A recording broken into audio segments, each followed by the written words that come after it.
विचारधारा की लड़ाई हो रही है। एक तरफ कांग्रेस पार्टी देश को जोड़ने का काम करती है, संविधान की रक्षा करती है, सब धर्मों को एक साथ लेकर चलती है, और दूसरी तरफ आरएसएस, बीजेपी, नरेंद्र मोदी नफरत फैलाते हैं, एक धर्म को दूसरी धर्म से लड़ाते हैं, प्रदेशों को जलाते हैं, जैसे मणिपुर में किया, एक जात को दूसरी जात से, एक भाषा को दूसरी भाषा से लड़ाते हैं। ये लड़ाई चल रही है। अब मैं आपसे सवाल पूछना चाहता हूं। मेरे ऊपर 36 केस है। क्यों? क्योंकि मैं नरेंद्र मोदी से, आरएसएस से 24 घंटे लड़ता रहता हूं। आज मैं यहां आया हूं, मैं बेल पर हूं, मैं बेल में हूं और मैं आया हूं। नरेंद्र मोदी ने मेरा सरकारी घर ले लिया, मेरी लोकसभा की मेंबरशिप रद्द कर दी थी, और ईडी ने 55 घंटे मेरा इंटेरोगेशन किया। मैं आपसे पूछना चाहता हूं, ममता जी का ईडी ने कितना इंटेरोगेशन किया है?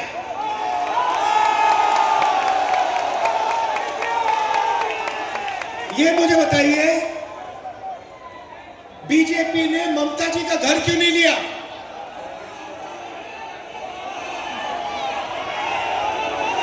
उन पर 36, 38, 40 केस क्यों नहीं है?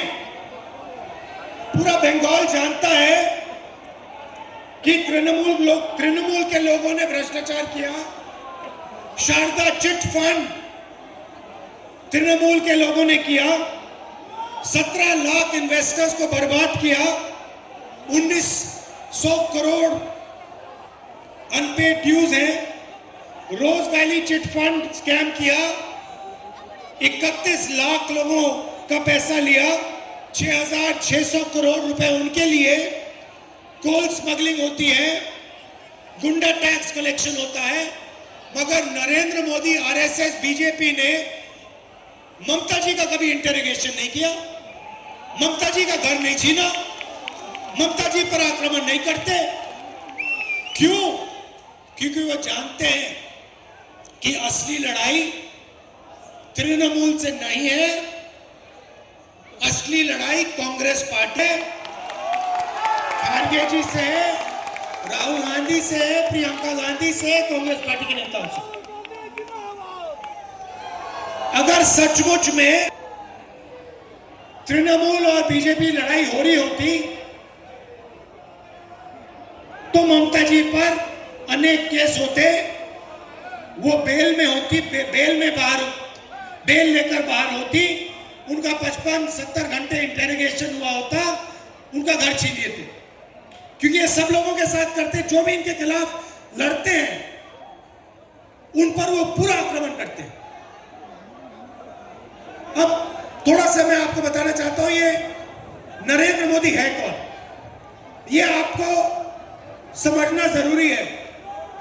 मैंने फोटो देखी उनकी, नाव में नदी में घूम रहे थे, फोटो ले रहे थे। तो मैं थोड़ा आपको बताना चाहता हूं, ये नरेंद्र मोदी जी जो हैं, ये हैं कौन? सबसे पहले इन सब का स्पेशलाइजेशन, ये बीजेपी के जो लोग हैं, इनका स्पेशलाइजेशन वोट चोरी है।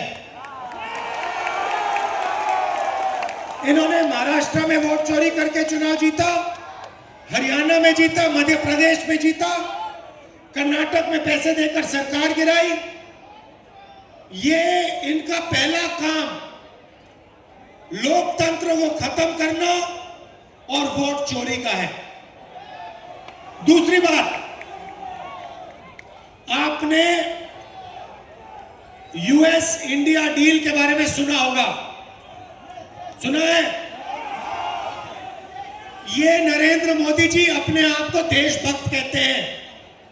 हर भाषण में कहते हैं मेरी 56 इंच की छाती है और मैं देशभक्त हूं। सबसे पहले अगर इनकी 56 इंच की छाती होती तो जब मैं पार्लियामेंट में भाषण दे रहा था,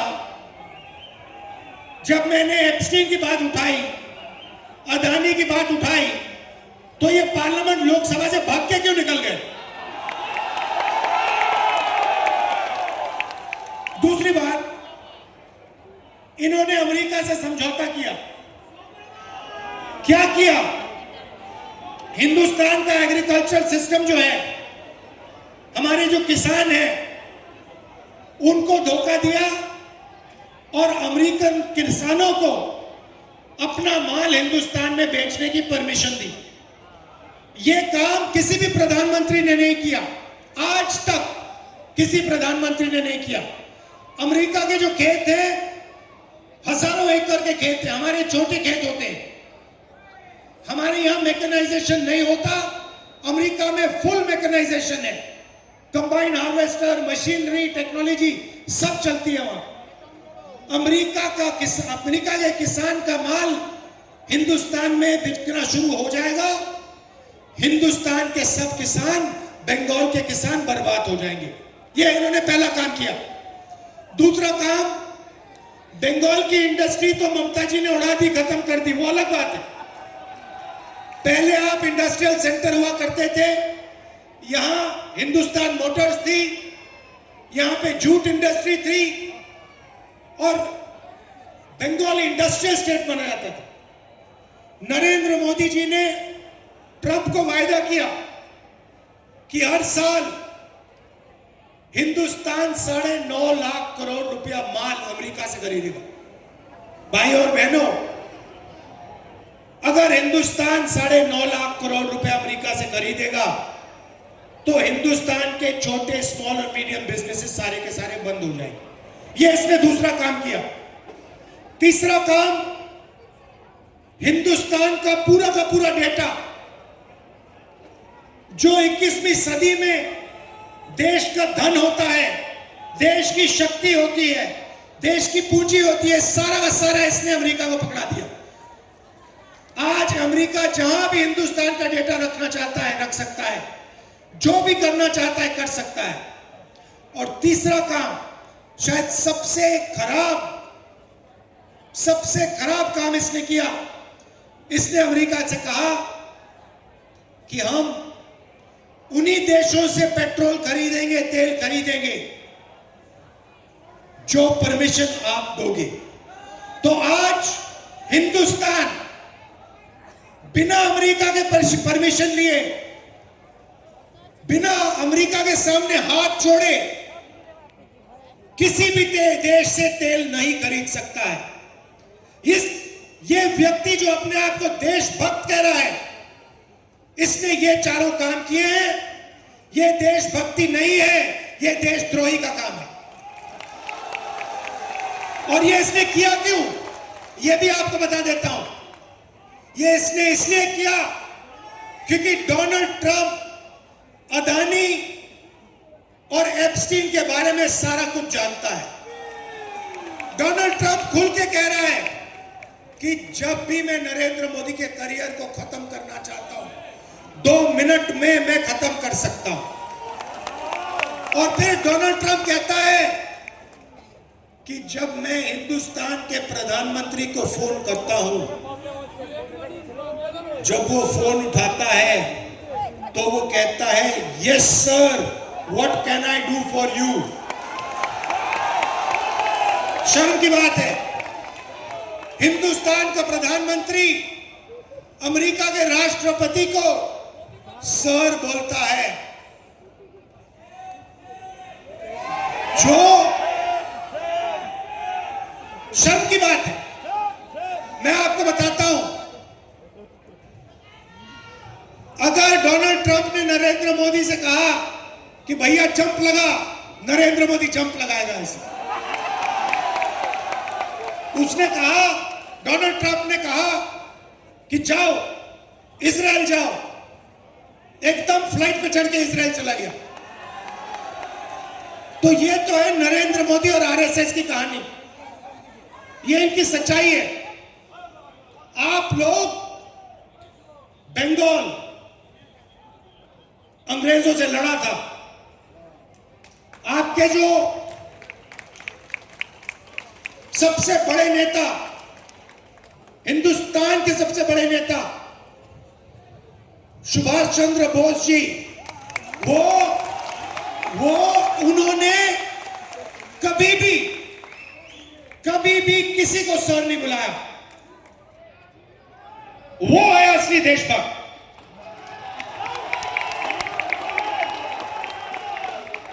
महात्मा गांधी, जवाहरलाल नेहरू, सुभाष चंद्र बोस, सरदार पटेल, इन्होंने जिंदगी भर में किसी को सर नहीं बुलाया। शहीद हो गए, सालों जेल में काटे, मगर झुके नहीं। और 56 इंच की छाती वाला प्रधानमंत्री एक सेकंड में डोनाल्ड ट्रंप के सामने जाके माथा टेक देता है।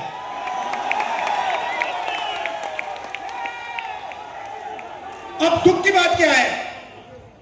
नरेंद्र मोदी ने भ्रष्टाचार किया, डोनाल्ड ट्रंप ने उसे पकड़ लिया। आपने अदानी कंपनी का नाम सुना होगा, सुना? उसका असली नाम जानते हो? मोदानी। वो पूरा बीजेपी का फाइनेंशियल सिस्टम है। वो मोदानी कंपनी है, अदानी कंपनी नहीं है। और डोनाल्ड ट्रंप ने पीछे से नरेंद्र मोदी के गला पकड़ लिया और नरेंद्र मोदी चू नहीं कर सकता। सही बात है ना? है ना? अब नरेंद्र मोदी एक और चीज जानता है।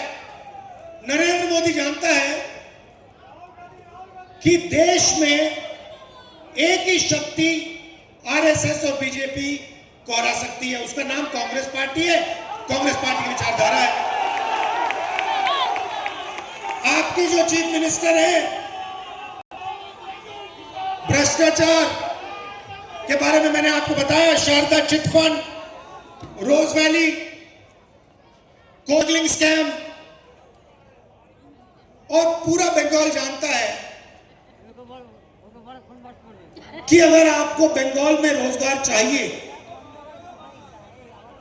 तो या तो तृणमूल के किसी नेता के साथ आपको कोई रिश्तेदारी होनी पड़ेगी या दोस्ती होनी पड़ेगी। पिछले चुनाव में ममता जी ने कहा था कि बंगाल को 5 लाख नए रोजगार दिलवाऊंगी। ये पता नहीं क्यों इतना मजाक करती रहती हैं। 5 लाख युवाओं को मैं रोजगार दूंगी। आपको याद है, यही बात नरेंद्र मोदी ने बोली थी, 2 करोड़ युवाओं को मैं रोजगार दूंगा। यही रेपिटेशन ममता जी यहां कर रही है। 2021 में 5 लाख नए लोगों को मैं रोजगार दूंगी। और असलियत क्या है? असलियत है कि 84 लाख युवाओं ने अनएम्प्लॉयमेंट अलाउंस के लिए साइन किया है। सारी की सारी इंडस्ट्री बंद कर दी। नरेंद्र मोदी वहां कर रहा है हिंदुस्तान में, बाकी देश में, और यहां पे ममता जी लगी हुई है रोजगार खत्म करने में,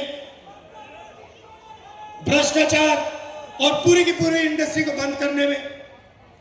अच्छा, अगर बीजेपी के लोग महिलाओं पर अत्याचार करते हैं, रेप केसेस होते हैं, लोगों पर कोई एक्शन नहीं लिया जाता, वही काम ममता जी यहां करती है। RJ car rape and murder scam में यहां आपके सामने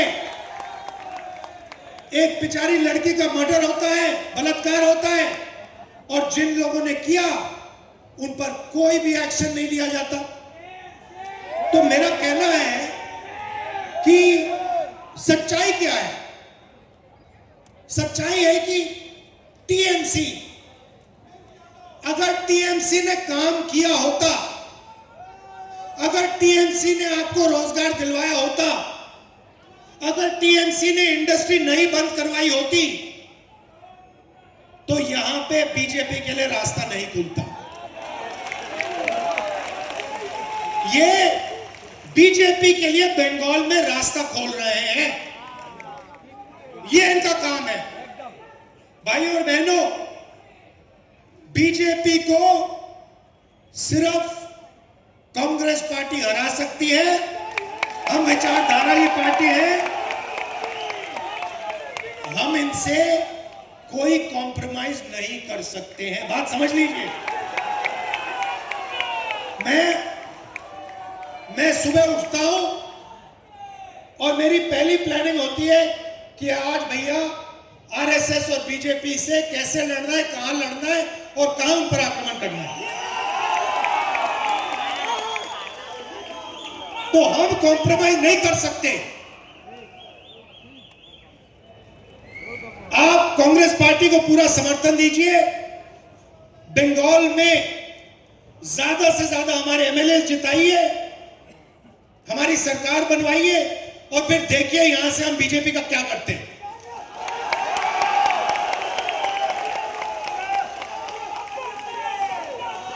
तो मैंने और कांग्रेस पार्टी ने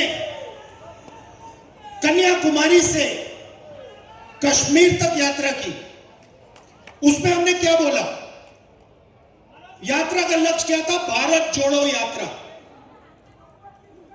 नरेंद्र मोदी जी ने यात्रा की, उसका नाम नहीं है, नाम नहीं दिया, मगर उसका नाम भारत तोड़ो यात्रा। वो 24 घंटा करते रहते हैं। तो हमने भारत जोड़ो यात्रा की, 4000 किलोमीटर चले कश्मीर से कन्याकुमारी। एक ही मैसेज था, एक मैसेज था, नफरत के बाजार में मोहब्बत की दुकान खोलनी है। अब हिंसा के खिलाफ मैसेज था, अहंकार के खिलाफ मैसेज था। बीजेपी पूरे देश में हिंसा फैलाती है और तृणमूल पार्टी बंगाल में हिंसा फैलाती है। कांग्रेस के नेताओं को, कांग्रेस के कार्यकर्ताओं को ये 24 घंटा मारते हैं, तंग करते हैं, जेल में डालते हैं, मगर हमारे कार्यकर्ता बब्बर शेर है, किसी से नहीं डरते और ये 1 इंच पीछे नहीं हटते हैं।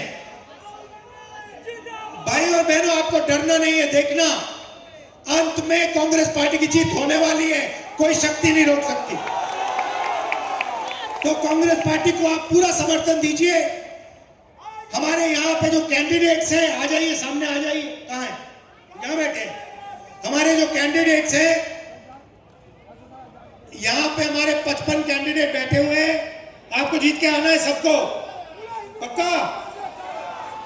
हाँ, इधर भी है। अच्छा, इधर भी है। आप सब इनको समर्थन दीजिए और कांग्रेस पार्टी के यहाँ पे सरकार लाइए।